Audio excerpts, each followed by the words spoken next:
We're very excited to have Jan-Willem speaking to us today on some work that has gone into his thesis. He will be talking about partitions and quasi-modular forms and variations on the Bloch-Okounkov theorem. Yes, thank you very much for the introduction and for the invitation to speak here today. And before I start mathematically, I want to give you a brief comment about the name of your university, because being Dutch, I directly recognize as this name is a last name which sounds very, well, sounds very Dutch and is very Dutch.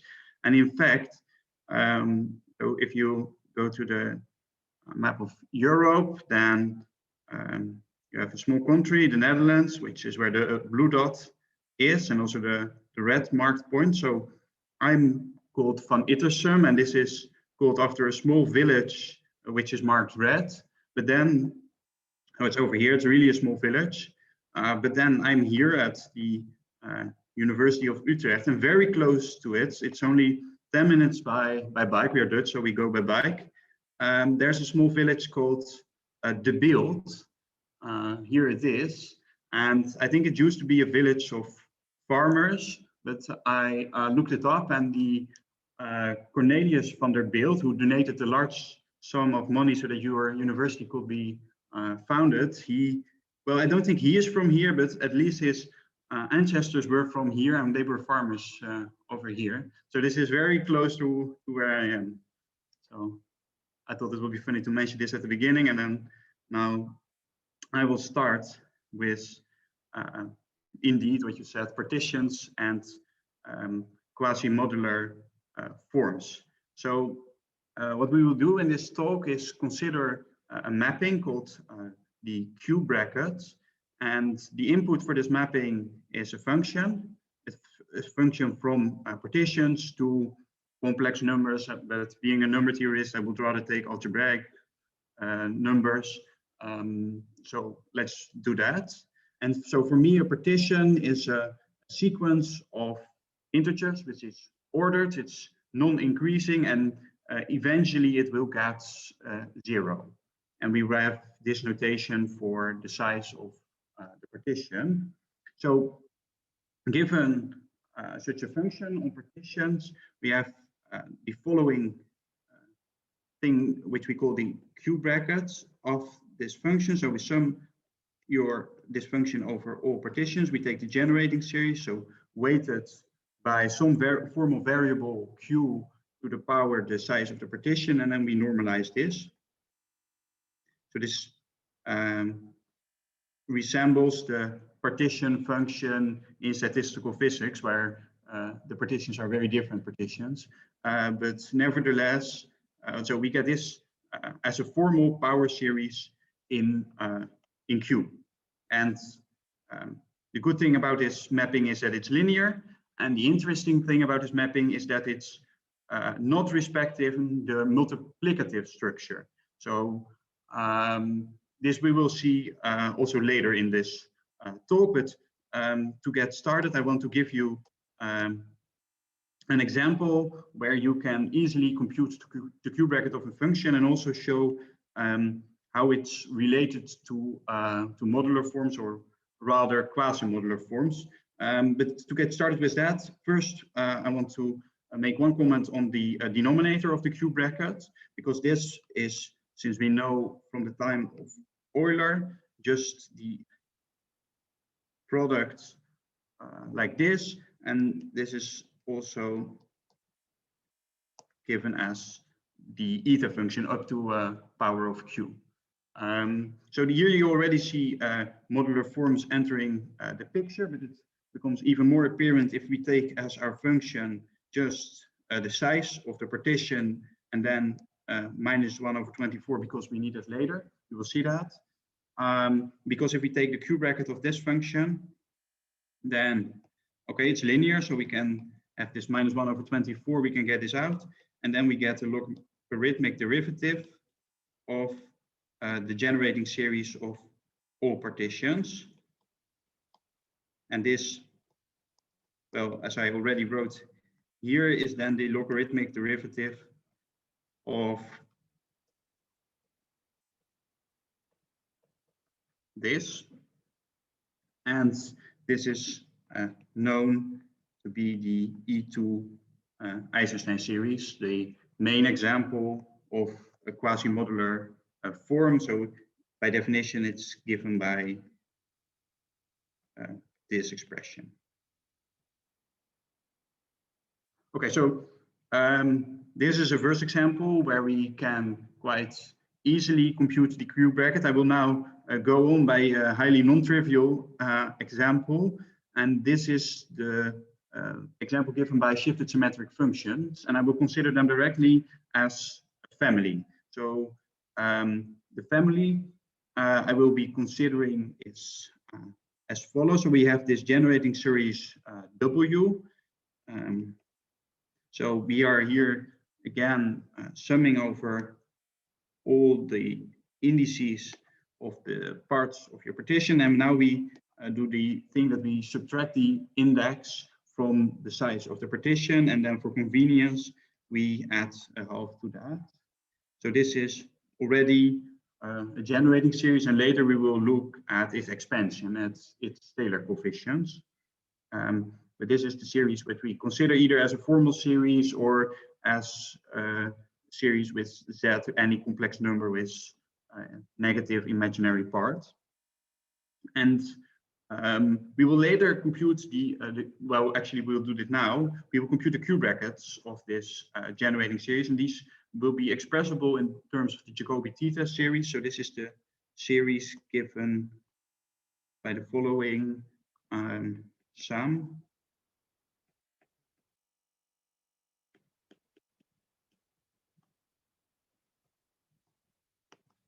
Which is a Jacobi form. So that's what we want to do now, and we are not only interested in the generating series of the Q brackets. Sorry, we're not only interested in the Q bracket of this function, but we are also interested in the Q bracket of products of these functions in different variables, and this is what we call the endpoint function.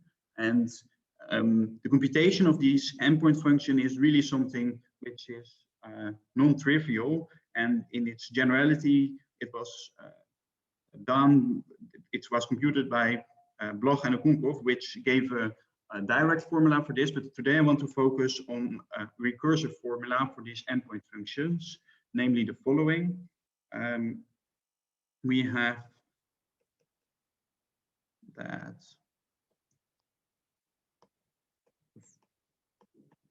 the following sum. So we have here our derivative of our theta function with respect to z, and here we have our functions f, which uniquely determine the endpoint functions. By definition, this endpoint function is this Q bracket, but we can also write it as, because it's symmetric, we can also write it as a sum like this, and these functions v are uniquely determined by this recursion. This is equivalent with the statement of Bloch and Okounkov, and as I said, here this is a derivative of the theta functions, the n minus nth derivative. So it's with respect to z, because we also have a variable tau in the upper half plane, but we everywhere we omit the dependence on that. So this is the result by Bloch and Okounkov. And to give you two examples, the first case, this is taking this expression, and the second endpoint function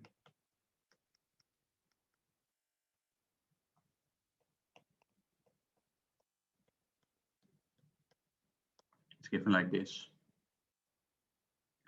Okay, and since this is a main result in the rest of the talk, I want to spend some time in explaining the proof of this result, or at least the proof sketched of the most important ingredients of the proof of this result, and this will be a bit more technical, which maybe is not the wise thing to do when I'm still in the introduction of my talk, but I will do this. But it's mainly to give you a better appreciation of this result, because we will use it a lot later. So here's the proof sketch of it. So I do in this sketch only the case that n is 1, but I'm following the proof given by Donzaje, and this proof in fact is a proof for every n, but for simplicity I restrict to the case that n is 1. Okay, what do? We first extend our notation. So we have here this generating series W. So this was first defined when here was a partition lambda, but now we take any subset of the rational numbers, and then we define this to be the sum over all x and then e to the power x as a formal series. Oh, sorry, there should also be a z in there. X times z, like this. And then the first thing we note that trivially that this left-hand side equals, we can just take this nu, which is any rational number, just by adding it to all elements in the set x. This is the first identity we need. And then, as I said before, this is related to the W we had, because if we take x lambda, if we define this to be the set of lambda I minus I plus a half over all the parts of the partition, then we find that this is just what we had before. Okay, so far so good. Nothing really happened yet, but we have now some convenient notation. And then what we do is we compute two terms of its Taylor expansion when x is of this special shape. The shape we have already a bit seen here. This will occur more often. So we compute the first two terms in its Taylor expansion, and they turn out to be new in this case. And here the function we already saw before, lambda minus 1 over 24, but then now with nu squared over 2 added to it. So in particular, if nu is 0, then we just get the function we already saw in the first slide.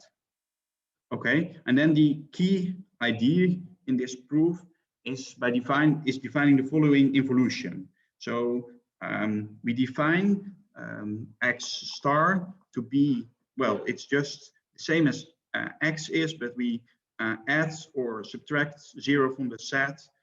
Well, so we add or remove this from the set depending on whether it's already in there or not.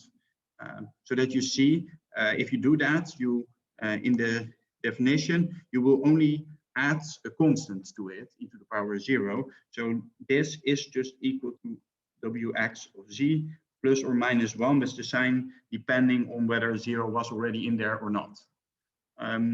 But what will be important later is that this addition term doesn't depend on z. That's just the key point. This is just a constant. Okay, now we have our 4 ingredients which we need to prove the result. So what we want to prove is that this expression, okay, we divide by eta, that's just for convenience, but what we want to prove is that this expression doesn't depend on z, because we want to show that this is what we want to show in accordance with the formula we had here at the bottom. So this is what we want to show. And what I already have written down here is just the definition of theta and also of the Q brackets, and where I also already used the second property. There was originally this right-hand side, and I already replaced by what's on the left-hand side there. So I used the second property already in there, and for the rest, I just expanded these two things by their definition. Okay, and what we do now is also use the first property. So by doing that, we can take this exponential in there.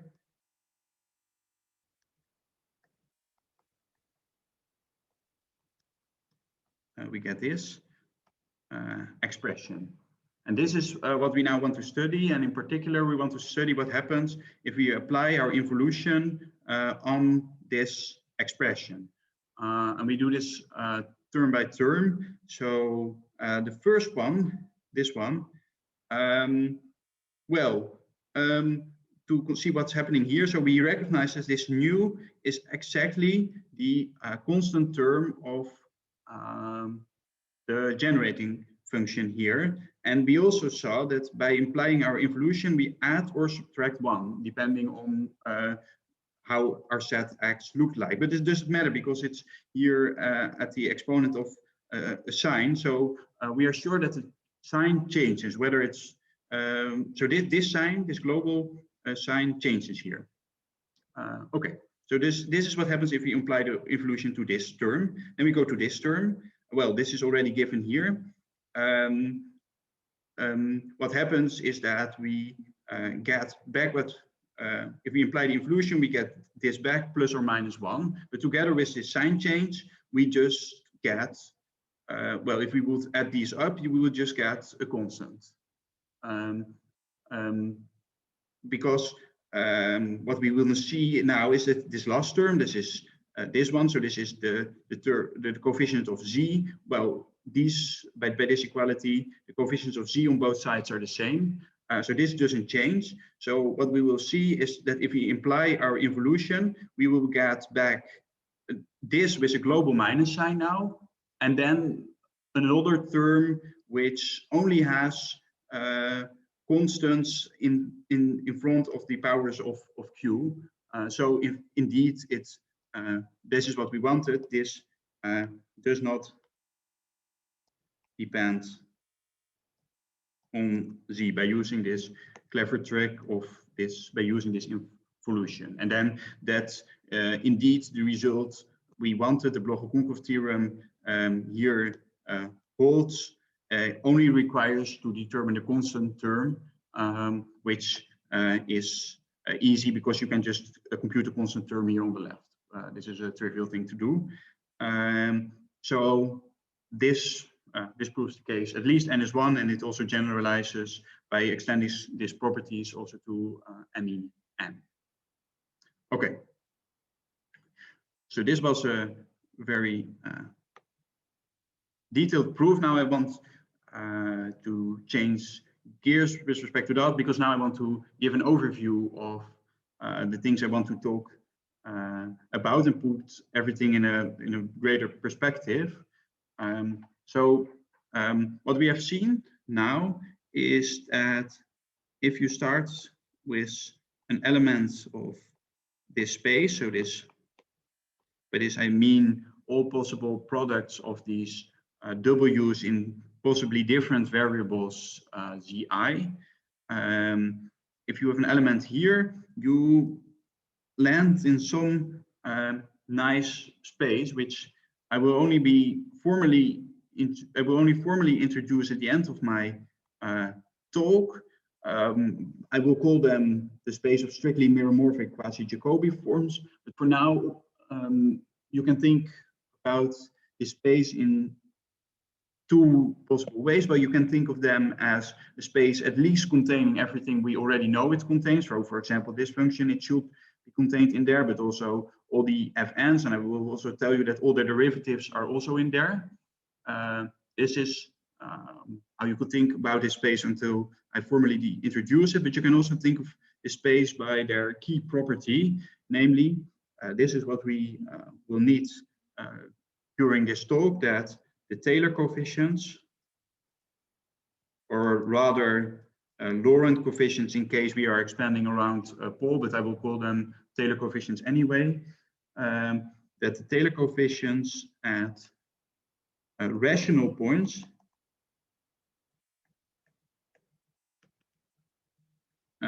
these are quasi-modular forms.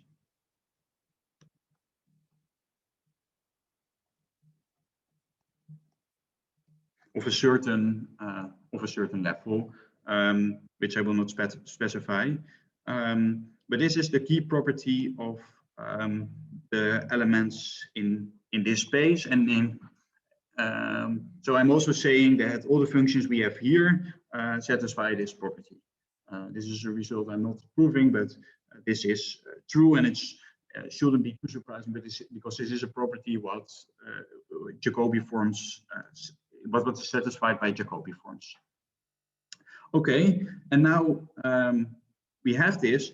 We can also go down. So by what I have been talking about now, by taking Taylor coefficients. So by taking Taylor coefficients at zi equals 0. That's what we will do now. So both errors are the same. We take these Taylor coefficients, and then here what you will get is the space of shifted symmetric functions. So a direct way of dividing them is saying this is this algebra, so the coefficient.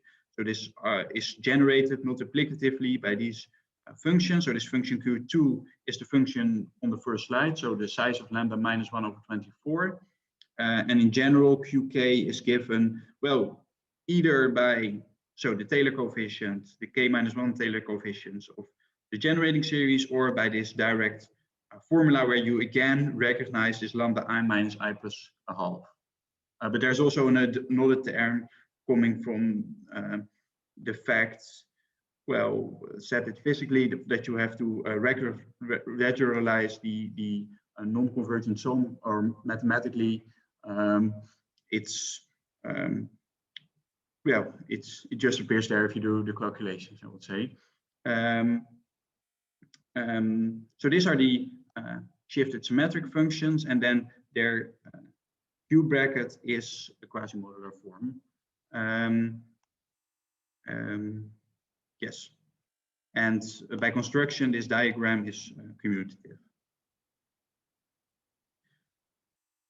So this is a diagram we will see more in this talk, because this is the key idea I want to discuss today, that given this result, which we now have seen, and also have seen a sketch of the proof, that you can deduce many more results on functions of partitions where there are no formal variables or Jacobi variables, elliptic variables Z, just by taking Taylor coefficients. And it won't be always as easy as taking Taylor coefficients around 0. There will be some variations to that, but still we often find ourselves in a situation where we have a diagram of such a form. Yes. Okay.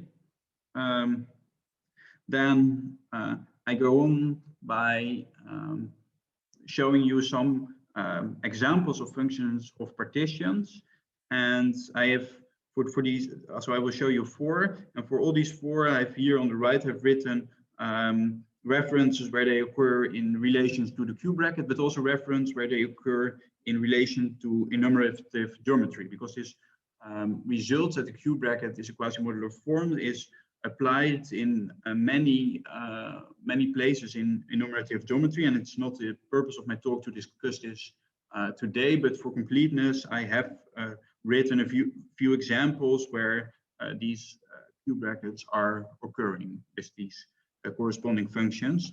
So the first ones are the shifted symmetric functions. We have already seen them. We have seen their generating series. We have seen them as Taylor coefficients of this generating series. And what I now will write here is actually, I will repeat what was already on the previous slide, namely that for all shifted symmetric functions, we have that the Q bracket is a quasi-modular form, and it's a little bit stronger than that because we can restrict to those of weight k. That's what I mean here with the notation. Restrict to those of weight k, and then the Q bracket is also homogeneous of the same weight k. a modular form, a quasi-modular form of weight k. So that's what it is. Okay, but there are also variations on this, which you can find in the literature. For example, the first example was given by p-adic analogs of these functions. So these are defined as follows. So we have here these bk. So these are the same constants as occurring in the definition of the shifted symmetric functions, but now multiplied by some factor 1 over 1 minus 1 over p, but p is a prime here, plus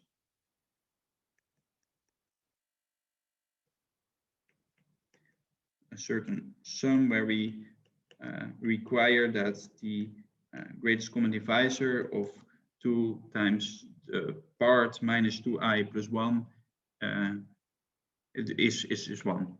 And then here we have the same expression as we had before, but now we now have restricted our where we sum over.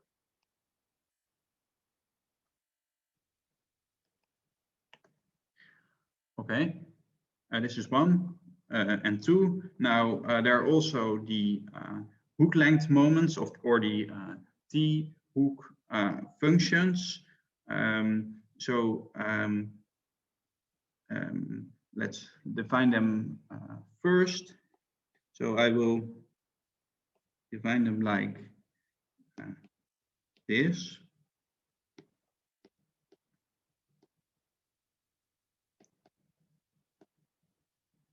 So we are summing here over all cells of the Young diagram corresponding to lambda, and this h of psi, that's the hook length of the cell psi. So for a cell, the hook length is given by the number of boxes in this hook. So in this case 7. And then we are only summing over those which are divisible by t. T is some integer here. In comparison with the results of Kathleen Brinkman, Ken Ono, and the organizer here, I've added here a constant term which we will need later in comparison to quasi-modular forms. And they also occurred already before in the context of the dynamics of flat surfaces, then with only in case when t is equal to 1 in the work of Jan, Muller, and Zache. And then finally, there's a last family of function I want to discuss also with enumerative application, and this is the one of the moment functions. I would say these are these have the easiest definitions, because this is just taking the moments of all the parts, but again with some constant terms which you recognize from modular forms, and you will need if you want to say that polynomials in these functions are quasi-modular forms. Okay, so these are just some examples, but what do I want to do with these? I will do the following 3 things. So I will first of all describe the relation so of these functions in 1 up to 4 to quasi-modular forms.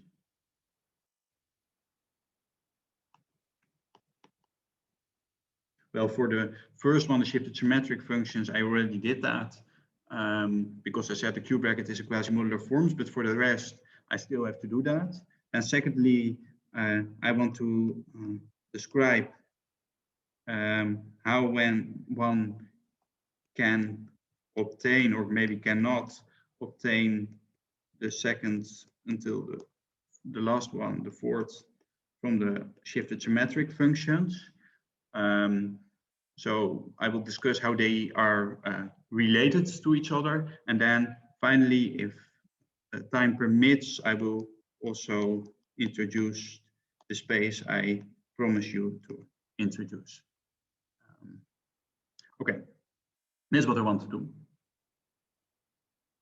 Let's start with the first one we haven't had yet, so the second one, in fact. So these are these functions, the p-adic analogs of the shift symmetric function. So in the work I'm now referring to by Griffin and his co-authors, these are studied in relation to p-adic modular forms, but they are also studied by itself. And this is where I want to comment on this second thing they do in this work, because what one should note, and something which they also note, is that one can express these functions in terms of this generating series W, namely it is given as follows. So this is what I've written down now is just the shifted symmetric function qk, but then the important bit is this, that we also subtract this sum here. So we now take the coefficients around 2a over p, also still to the power k minus 1 of this w, like this. So this is coming from the fact that roots of unity, all p-adic, all pth roots of unity sum up to 0. That is where this is coming from, this identity. But what is interesting for us about this is that this identity behaves well on the multiplication. So we can, for different values of k and p, multiply the left-hand side with each other, and then also do this on the right-hand side. So now I will show the diagram again, because now we are in the context that we can understand these functions in terms of elements in this space. So what we now can do is, well, we can no longer take Taylor coefficients only around 0 values of z, but we can take it around zi, a fraction with a denominator p. And if we do that, then what you get here is quasi-modular forms of some level p. So in fact, I should be careful, and it's often p squared. And then here you will get shifted symmetric functions now of level p. So if we define this space to be all Taylor coefficients, I don't think this. So this is the Taylor coefficients of this series W around A. This is, I haven't defined this, I think, but I can write it here. So this is just the coefficient of z minus a to the power k minus 1 of w. This is what I mean with that. If you have this, so this is this space here. So this is exactly what you would get if you take all these Taylor coefficients. But you can also get a slightly smaller space, which is generated by these functions qkt, which are just the linear combinations of these elements, as we saw in on the previous slide. And actually, there's now for us no point of restricting p to be a prime number. For us, we can take p to be any integer, because all these identities also work well if we are not restricting to prime numbers, but of course this is needed if you want to study p-adic things. And then by this diagram, and because we understand the Taylor coefficients of these strictly meromorphic Quasi-Jacobi forms, we find that if we take an element in this space, we have that its Q bracket is the quasi-modular form of comma naught of p squared.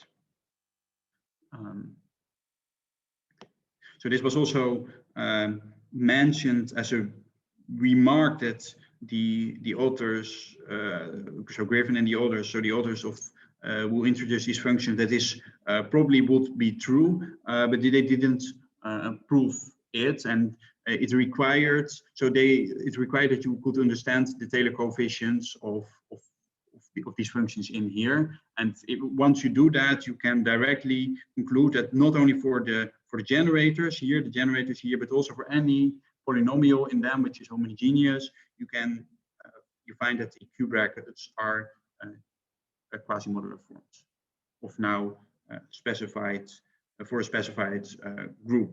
And you can also vary which groups you want to have here. For example, the result is also true if you do this space, but then there's another group here. But I want to focus on in this talk on this group here in this example. Okay, so this explains everything I wanted to say about these functions. Then we go on to these T-hook moments. So what is a key result in understanding these? That is the following result, which was proven by Chan, Muller, and Zajay in a quite a combinatorial way, that if you have such an HK lambda, I just write HK lambda if you take T to be 1. This you can do. If you do that, then this is the same as taking the k-1 coefficient, well, not of WG itself, because if it were like this, then the Taylor coefficients here would just be the shifted symmetric functions, the QK, so this cannot be true. But then you have to multiply it by the same function then evaluated at minus g. Just to note, this is also the same as if you take the conjugate partition, but then evaluate it at g. So because I should also write lambda here, because it depends on lambda. So in fact, although these hook-like moments look quite different, they are in fact instances of the shifted symmetric function. So in fact, they are just elements of this space of shifted symmetric functions, but then now of level T. This is in fact what is happening, and this follows, well, in case T is 1, it follows from this result, but in the same way as we did in the previous case with the p-adic analogs, we can also extend this result for any T by just taking linear combinations of these Taylor coefficients of these around rational numbers.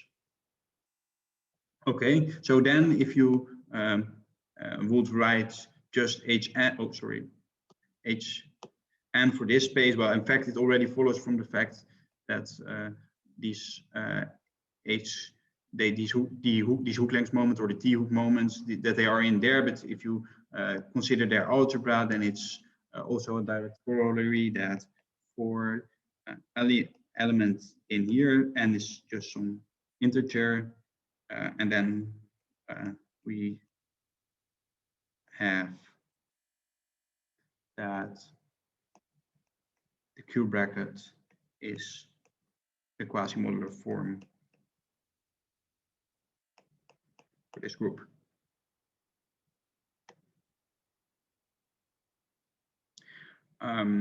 And of course, this was not the purpose of Katzing-Dinkman, Canono, and Ian here to introduce these functions, because what they wanted to do is to provide us with examples where this is not a quasi-modular form, but a quantum or quantum modular form or an harmonic mass form. This is what they were interested in.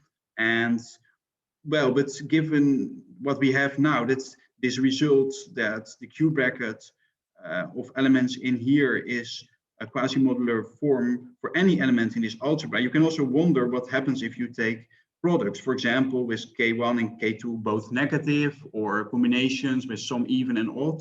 And maybe there's also, I don't know, this is just a question I just want to state at this point, because it goes beyond the story I'm telling at the moment. I will restrict only to quasi-modular forms, but you can still ask what happens here, and maybe can we also deduce this from an appropriate generating series. Okay.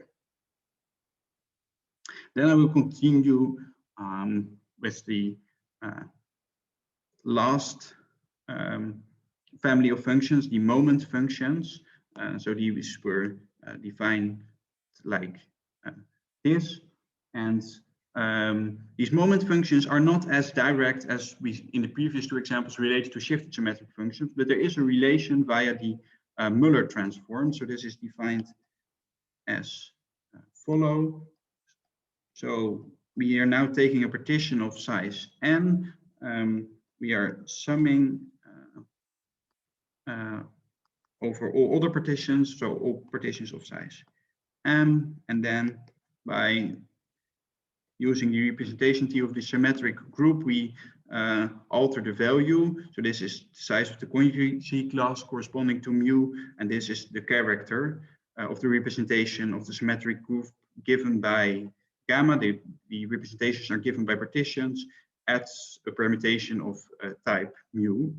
And what is interesting about this Müller transform is that it's invariant under the Q bracket, or what I mean is that the Q bracket of F is the same as the Q bracket of the Müller transform of F. This follows directly from the orthogonality relations for the symmetric group.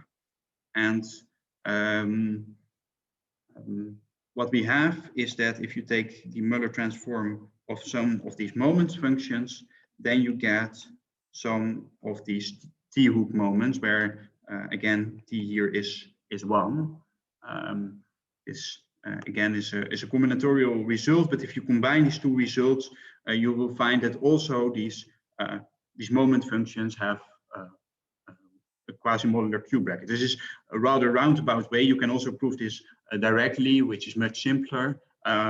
But still, in this talk, I wanted to relate everything to the shifted symmetric function. So now we are succeeded in that, at least for these generators. But then the problem is, if you take the Müller transform of a product, then very naively you may expect that this is also the product of the corresponding hook lengths. This is certainly not true. It's even not true that this is a shifted symmetric function.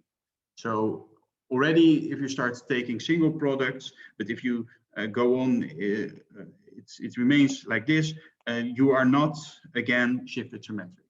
So as far as I know, one could not use the Bloch-Okounkov theorem to show that these functions are the Q brackets of any polynomial, and these functions are quasi-modular form, which is true. But it seems like this is a different result. And I want to comment a bit on that now, because we can even see in a different way that this is something different as follows. So here I just introduced the algebra of these functions, and I said that their Q brackets are quasi-modular forms. But we also have additional structure on the space S of the moment functions, which is not on the space of shifted symmetric functions. I will define that for you now. Namely, we have to consider the following mapping, the U bracket. So this is a mapping from all functions on partitions to the space of formal power series in infinitely many variables. So what do? You map a function to, well, it's very much coming from the Q bracket. What you do is you take sum over all partitions, you take the value at F, and then you multiply by the U of lambda, which is the U of lambda 1, the U of lambda 2, etc. This product, this is a finite product or you can also say u0, which at a certain point should occur, is just 1. And then again, you normalize this by summing over all lambda in the partitions. And this gives an isomorphism of these two spaces. But you have to be careful here. It's not an isomorphism of algebras. It's an isomorphism of, well, it's a linear mapping. That's what I want to say. And it's an isomorphism, so of vector spaces. But the thing is, both spaces have a natural product. You can multiply two functions on partitions. You can multiply two power series, but the products are different. This map doesn't preserve this structure. So if you start with S here as a subspace and you map it into here, you can extend it by taking multiplication here. If you do this for the shifted symmetric functions, as far as I know, you wouldn't get something which is well behaved. Because if you do that, and you will end up with functions for which the Q bracket is no longer quasi-modular forms, but for S, this is the case. So what we have, we can extend S to a space T, and this has the following properties. Well, first of all, it's really an extension. So S is contained in this graded algebra. Then secondly, T and its U bracket, so the U bracket of all of its elements, are closed under multiplication, but by which I really mean closed under multiplication in the natural space they live in. So this T lives naturally here, so this has one multiplication, but this U bracket lives here, so it has a different multiplication, and it's closed under both multiplications. And then lastly, T is an algebra of the shape I like, namely if you have an element in there of a fixed weight, then its Q bracket is a quasi-modular form of the same weight. So this is really something new which is added to the, if you compare it to the shifted symmetric functions, because shifted symmetric functions, as far as I know, cannot be extended in this way. Okay, and then we are now almost at the end, because now I can talk about quasi-Jacobi forms, because we had in beginning the recursion for Fn in terms of the theta functions and ratios of them and derivatives, and even so, if we consider Gn, so this is the generating series corresponding to this new algebra T, which I have only abstractly defined.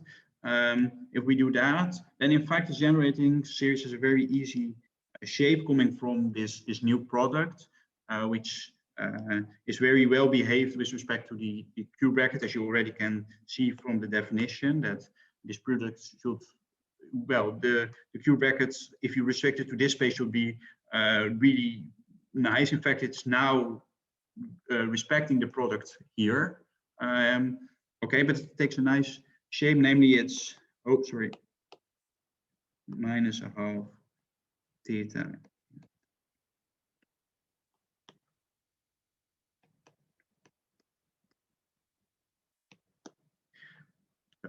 And it's again a function in the space of the quasi-Jacobi forms we like, and I will now quickly introduce.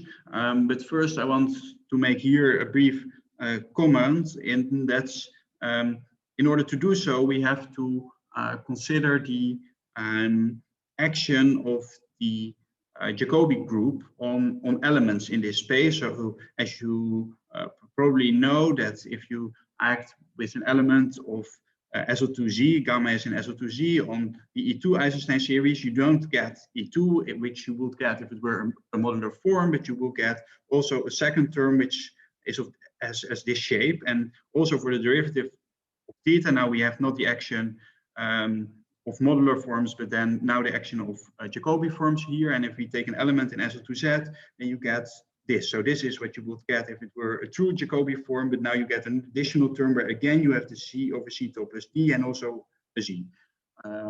in there, and this is what we want to make to mimic for all elements which are in this space of Quasi-Jacobi forms. So I've here written the full definition, which is quite long, but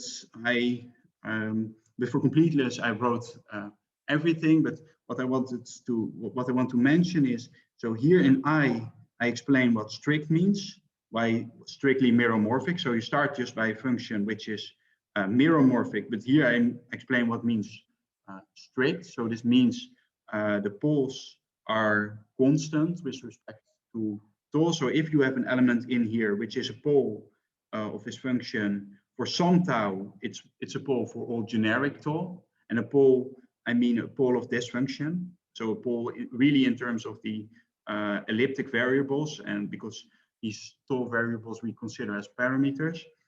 So this is what strict means if you formally write it out, and this is what quasi means. So here you recognize the expansions you saw before, because if you act by an element of SO2Z, then you have some other functions which are also turn out to be Quasi-Jacobi forms, and then C over C tau plus D, and some powers of the elliptic variables.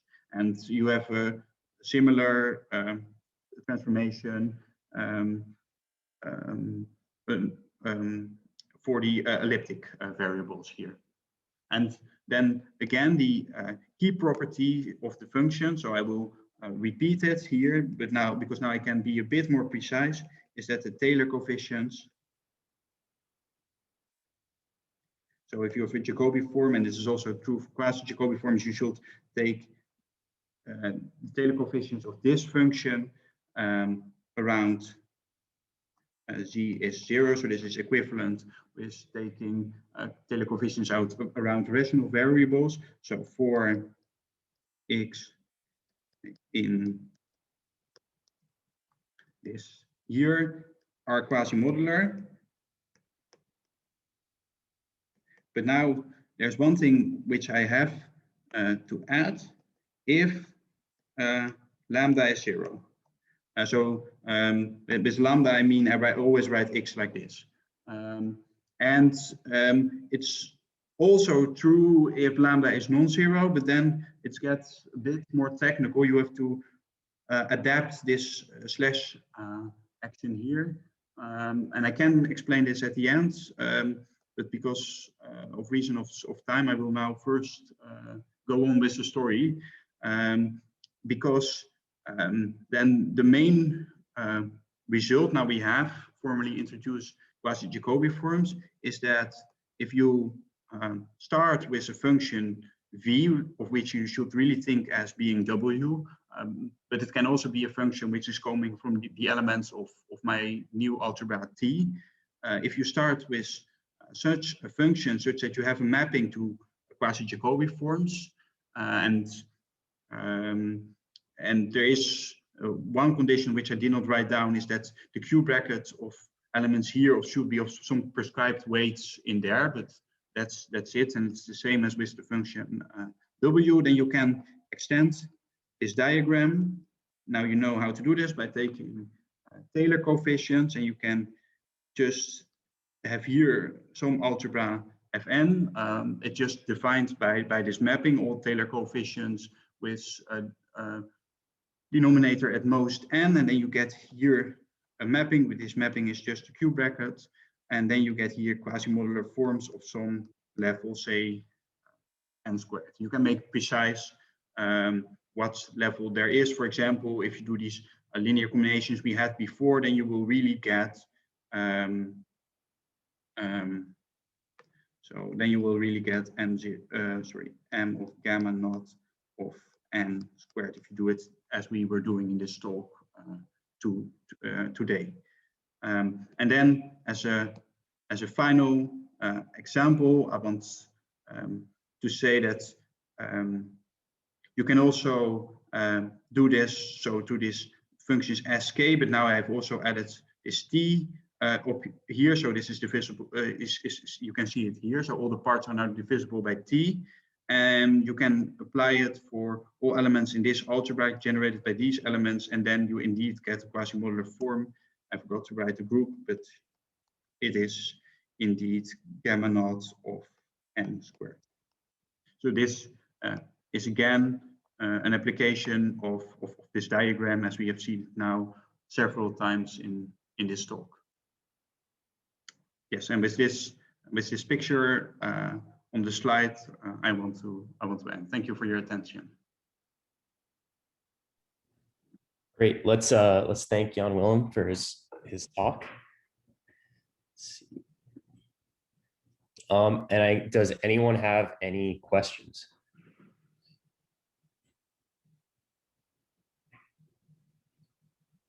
I have maybe like a question that's just kind of for my ignorance, maybe. Why is like the natural thing to, or is it natural? Is there like a reason why we take like products of these functions on partitions and then take Q brackets? Why is like that the natural thing to study rather than maybe some other operation on functions on partitions? Oh, this is a very good question. Well, I would say it is not a natural thing to do, because if the Q bracket would respect the multiplication or on functions of partitions, then it will be natural, because then it's a mapping of algebras. Now it's a mapping of vector spaces, so it's not natural to consider this space as an algebra, which we are doing when we are taking products. But it is natural in the sense that by the Bloch-Okounkov theorem, we know that for some mystical reasons, it sometimes works. And this is why I think it is natural to do, because it's really surprising that it would work, that products of functions still give quasi-modular forms. So I think it's natural by that. And to add to that, I mean, the space of functions on partitions is very large. So if you have a function on partitions for which the Q bracket is a quasi-modular form, or any other function you like, it's not so surprising, because it's highly surjective. By which I mean, it's not only surjective, but you can easily find many functions which have a given Q bracket. But by saying that all products of this function should also be of the same type, you really have a very strong restriction. And yeah, then it is interesting if there is a function which satisfies these properties. If there were no functions for which all the products and then the Q bracket of that were quasi-modular, then if this would not exist, it would also not be interesting to show it is not existent. But given which we know it exists, I think it's very interesting to see more examples of that form. Have you considered, or have you looked at I think it was Robert Schneider who defined the convolution of two functions on partitions. And this, I mean, maybe it was cooked up to make things work, but it seems to play very nicely with the Q bracket. And so I'm curious of whether or not there's some nice structure there that if you have this is a good question. Let's see. I have to admit that by heart I don't know at the moment how this convolution is defined. So it's essentially if you have two functions f and g on partitions, their convolution is like the sum over subpartitions, where subpartitions are just all the partitions that you can build out of the parts of your original one. So if you have like, okay, I see. So yeah. Then I can say something about that. Well, maybe I go here, because here I can write. So you're saying like I don't have any intuition really about this, but for example, no, but I can say something about this. So you're saying this is just summing over all alpha and beta, which, so if you consider partitions as multisets for which the union of them is lambda, f alpha g beta, like exactly. this. Yes, well, exactly. This is closely related to what we have seen before, because I have given you so this space Q, U1, U2. I've told you about this isomorphism, like this, and it's related in the following way. So you have a product. So what you can do is you have a function, you take its U bracket, and you have another function, you take its U bracket, and then you take the inverse of the U bracket of this. This defines a natural product, but this product now lives on this space. And if you, so this is abstractly what we could call a new product. I will just write this this new symbol for that. But if you, so this is an abstract definition of that. But if you were to give an explicit definition of this, then you would exactly get this convolution product. I don't have to write it again because it's already there. So it's the convolution product of f and g, but one single additional thing is appearing, namely the Mobius function.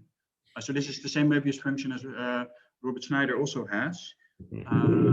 This is what it is. Okay. If you Okay. define it very explicitly, this is what it is.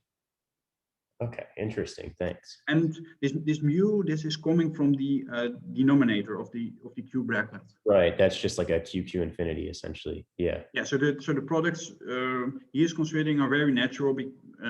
I would say myself, because it's almost this convoluting with mu is only what the denominator does.